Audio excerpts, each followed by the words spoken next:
My name is Jay Ryan. I draw silly animals and ridiculous situations. I try to relate them to music groups and make concert posters for some of my favorite bands. I've been doing this for 16 years now. Started working under Steve Walters at Screwball Press. I was doing some freelance illustration for a friend named Andy Mueller. Andy got asked to design a poster for Super Suckers, Rocket from the Crypt, and Wesley Willis fiasco. We went and met up with Steve at Screwball. Basically, Steve and I hit it off. I started out over there sweeping and cleaning out screens and moved to helping print.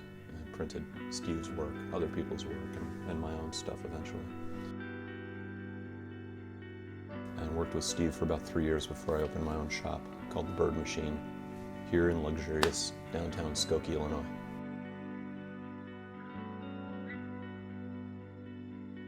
The company's called The Bird Machine because it was the last name left. I tried to call it the Catholic Church, and then I found out that was taken already, and then I tried to get IBM, but that was also taken. So The Bird Machine seemed like the right choice from the last couple names that were left. I think that there's an appreciation for this type of work and the fact that the images are hand-drawn. The same process could have been done the same way 50 years ago. And I think the finished product, there's sort of a tactile quality to it that an offset print doesn't have. There are a lot of good screen printers, a lot of good poster makers working these days in a way that there weren't 15 years ago. The fact that anybody wants to come here and have me do work for them at this point is amazing to me. I really like the process that's associated with the way that we work. I'll work on a drawing one night after dinner, come in the morning, get films made of the key plate, and then we can start printing before I've really finished designing the poster. I'm able to cut that film, burn a screen, set up the press, and start printing. And once we've got ink on the paper, I'm able to sort of decide what the next step is going to be. There's no point where I'm designing where I go, okay, it is done. Things change during the process. The prints take left turns. Sometimes they'll get rearranged, recomposed midstream, add colors, subtract colors. I enjoy that process because I actually don't know what the print's going to look like when it's finished. One of the most valuable things I learned in school was to turn off this little voice in your head that says, oh, well, that's a dumb idea, don't do that. Like I'd start in on a painting and I'd go, oh, this is dumb. And so I kind of got to this point where I was frozen up and I couldn't paint, I couldn't really produce much of anything.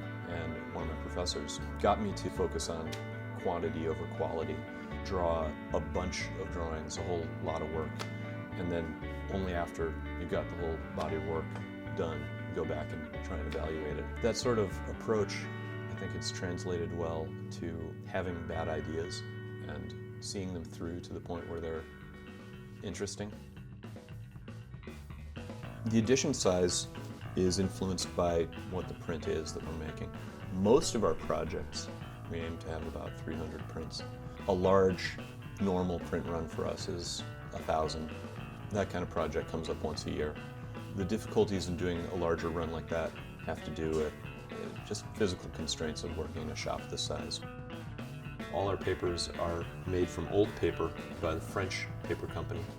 Their motto, French, as American as it gets. They're nice people. It's a 130-year-old family-owned company. They're 6th generation paper makers. It's 100% recycled stock, acid-free, and made using hydroelectric power. Feel good about using that paper. We're not deforesting Saskatchewan to make posters for the Melvins. Not directly, anyway. The Melvins may want that, but I'm not going to do it for them. I think that the next threat to this process would be if one of our screen printing materials manufacturers, such as the company Ulano, if they were to go out of business and stop making Rubylith. That would be the next threat, in the same way that I have friends who now can't get Polaroid film or now have a hard time getting 2-inch audio tape for their recording studios. However, I don't see any threat to this process coming from that direction anytime soon.